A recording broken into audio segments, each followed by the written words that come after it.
Humans have been enchanted with crystals for thousands of years. From the first civilizations to modern day crystal healing, crystals play a huge role on our planet. Crystals contain the secret ancient healing knowledge of our ancestors, guiding us to find empowerment and embrace our power to heal. As our planet is expanding its consciousness as a collective, crystals are at the forefront of this global spiritual awakening. Crystals have been used for healing and in spiritual practice since ancient times. When you work with crystals, a part of you will awaken that you may not ever have experienced before. As you progress on your journey with crystals, you will believe in the Crystal Creed after seeing healing, growth, and abundance filling your life. The Crystal Creed is a unifying belief in the sacred power of crystals. Crystals are the key to unlock your spiritual gifts and power to manifest. Crystals empower us to create magic, healing, and positive change in the world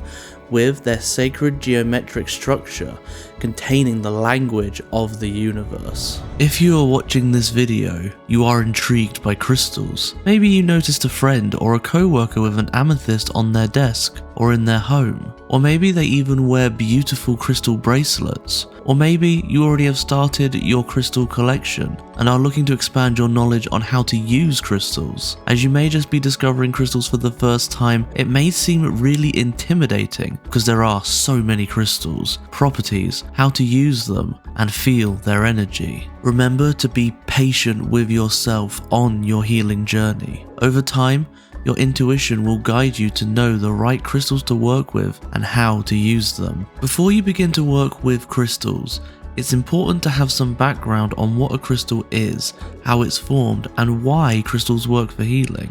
Although energy healing is becoming more accepted, there could still be some people in your life that do not believe crystals can work for healing and may be skeptical or not support your decision to work with crystals. The top 2 reasons people are judgmental about crystal healing are 1. Religious reasons, and 2. Concern about holistic versus traditional medicine. The second concern is very easy to dismiss.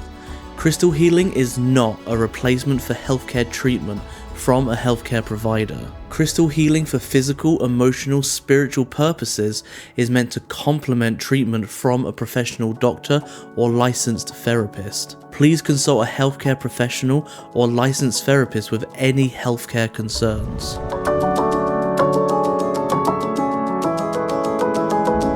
Often those who believe in the Crystal Creed use the terms crystals and stones interchangeably. However, for some materials, these may not be the technical terms. There are some materials that may refer to as crystals or minerals that are technically neither one. Black obsidian is not a mineral nor a crystal because its atoms are not organized in a perfect geometric pattern. It's technically a glass. Let's explore the scientific definitions. Crystal, inorganic solid material with a fixed, repeating molecular structure. Each crystal has a unique molecular structure. If you compare a diamond to graphite, you will notice they are both made solely of the element of carbon, but the difference between the two is the molecular structure, meaning how its ions are arranged. Fossil, preserved remains or impression of a once living organism, often found in a rock or stone. Gemstone, a mineral or crystal in cut and polished form, used in jewelry or adornments. Mineral, inorganic, naturally occurring substances that have orderly crystalline structures and definite chemical composition that allows slight variation.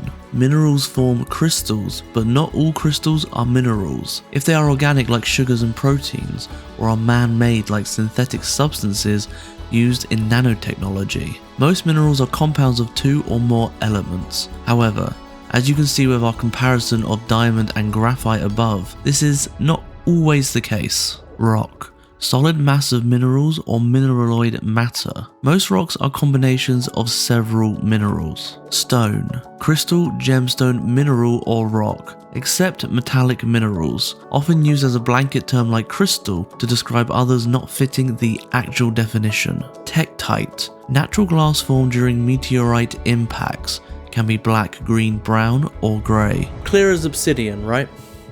I'm kidding. It's not imperative to your crystal healing journey to memorize these terms.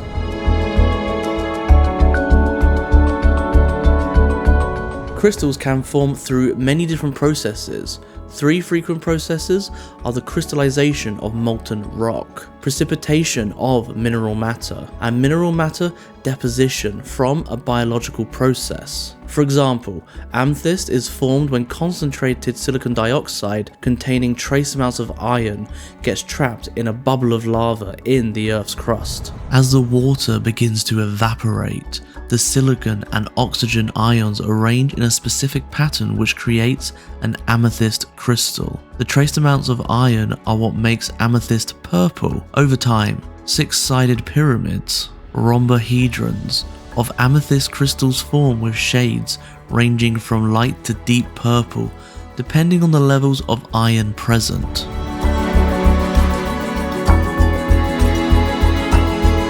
Each crystal can be categorized into one of the 7 crystal systems according to its structure, also known as the atomic lattice, with a specific arrangement of atoms, ions, and molecules. The lattice systems influence the way energy moves through the crystal. Here are the 7 lattice systems with examples: isometric/cubic, copper, diamond, fluorite, galena, garnet, gold, halite, pyrite, silver, spinel, tetragonal, apotholite, idocrase, rutiel, scapolite, wolfenite, hexagonal, apatite, aquamarine, emerald, heliodor, morganite, quartz, trigonal/rhombohedral, agate, amethyst, calcite, chalcedony, dioptase, eudialyte, hematite, phenakite, ruby, sapphire,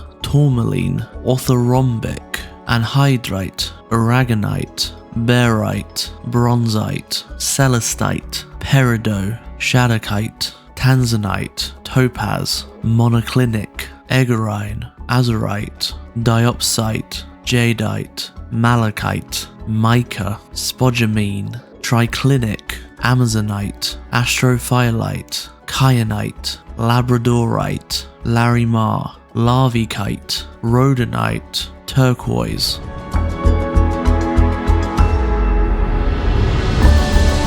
An easy way to help identify minerals is the Mohs hardness scale, named after German geologist Friedrich Mohs, although the use of comparing hardness dates back to 300 BC. This scale uses the mineral's hardness to measure its resistance to scratching on a ranking scale of 1 softest to 10 hardest.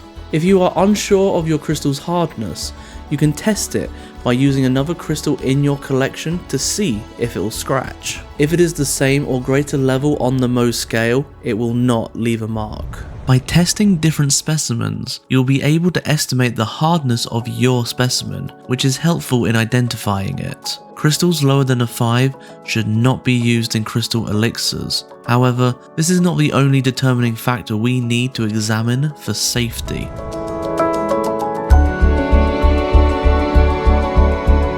All matter in our universe is vibrating, oscillating, and resonating at different frequencies, even though we cannot see all movement with our eyes. In physics, frequency is measured by the number of waves that pass a fixed point in unit time. The more waves, the higher the frequency or vibration. As you learn about crystals, you will find certain crystals vibrate at a higher frequency and others at a lower frequency. So this is helpful to understand what that means. Crystals are extremely old and hold a steady vibration, referred to as a dormant oscillatory rate, due to their perfect and repeating atomic structure. Our human bodies are far from perfect.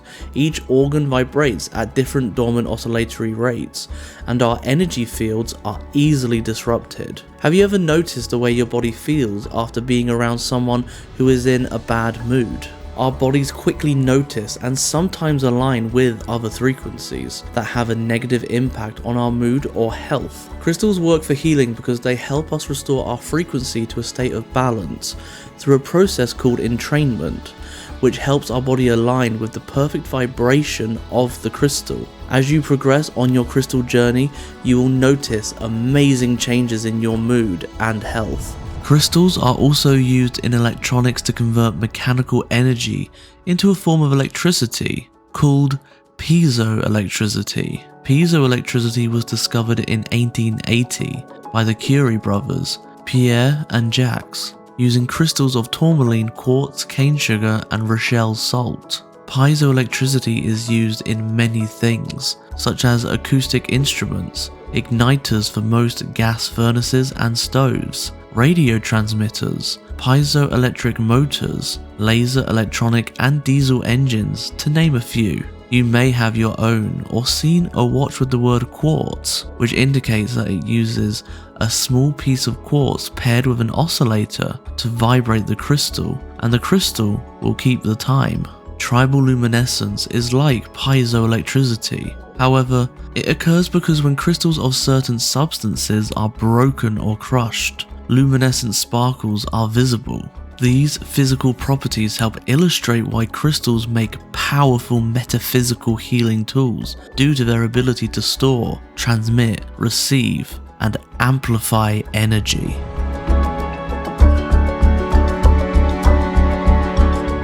From healing elixirs in Mesopotamia to ancient Egyptians, stones like lapis lazuli, turquoise, Liberian desert glass, and emerald were used for protection and health. A gold and jewel-encrusted breastplate with a Liberian desert glass scarab was among items recovered from King Tut's burial chamber. Amethyst was used in ancient Greece to prevent drunkenness. Jade has been carved and used in ceremonial weapons and jewelry in Chinese culture, dating back to 6000 BC. Roman historian Pliny the Elder wrote about precious stones, their origins, and their physical properties. The Aztec deity Tezcatlipoca's name means Lord of the Smoking Obsidian Mirror. Clear quartz found in ancient Mayan caves indicates they were used in ancient healing and divination rituals. The first reference of stones in the Bible is Exodus 28:15-21.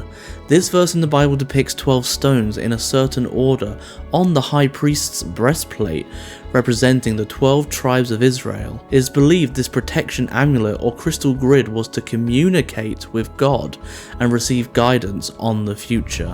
Stones are mentioned many times in the Bible. The specific stones mentioned depend on the version of the Bible. One of the most magical verses in the Bible mentioning stones is from Revelation 21:18-20, describing New Jerusalem.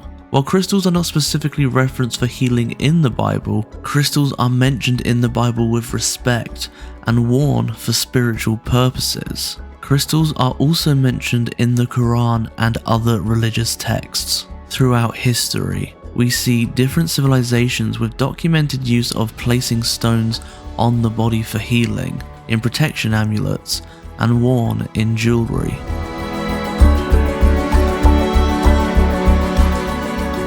You clearly have an interest in crystals, and we have the perfect book for you. Crystal Creed by Jamie Inglett.